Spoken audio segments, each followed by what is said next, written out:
পৃথিবীর সবচেয়ে বড় গভীর জঙ্গলের কথা শুনলেই আমাদের চোখে ভেসে ওঠে অ্যামাজন জঙ্গলের নাম। হ্যাঁ, আমরা যে অক্সিজেন ব্যবহার করি তার প্রায় 20% উৎপাদন হয় এই জঙ্গলে।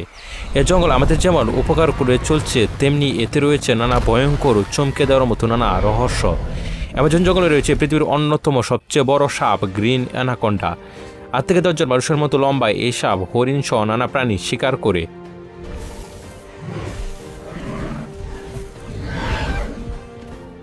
রাবার গাছ প্রথম পাওয়া গিয়েছিল অ্যামাজন জঙ্গলে। এ গাছের চাল কেটে বের করা হয় দুধের মতো সাদা রস, যা প্রক্রিয়াজাত করে রাবারে পরিণত করা হয়। ব্রিটিশরা এই গাছের বীজ নিয়ে মালয়েশিয়া, ইন্দোনেশিয়া, শ্রীলঙ্কা সহ নানা দেশে চাষ শুরু করেছিল। এখন সেই সব দেশেই সবচেয়ে বেশি রাবার উৎপাদন হয়।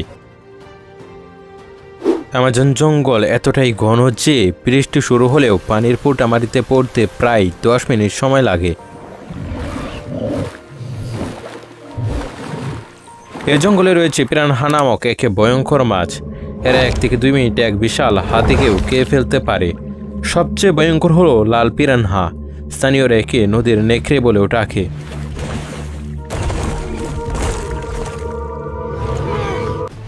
অ্যামাজনের রহস্য যেন শেষ হতে জানে না।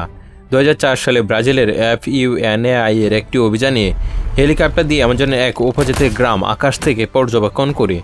তখন সেখানে তারা নামার চেষ্টা করলে পুরো আকাশ যেন ভরে ওঠে তীরের জ্বরে। ঘটনাটি ঘটে অ্যামাজনের এক দুর্গম এলাকায়। গবেষক দল স্যাটেলাইট থেকে সে অঞ্চলে উপজাতিদের সন্ধান পেয়েছিল।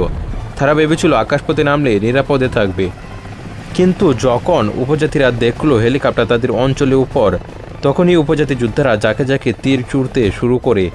এত বেশি তীর ছোড়া হয়েছিল যে হেলিকপ্টার শরীর কালো হয়ে যায়। ভয়ে পাইলট সে অঞ্চল ত্যাগ করে প্রাণ বাঁচিয়ে পালায়।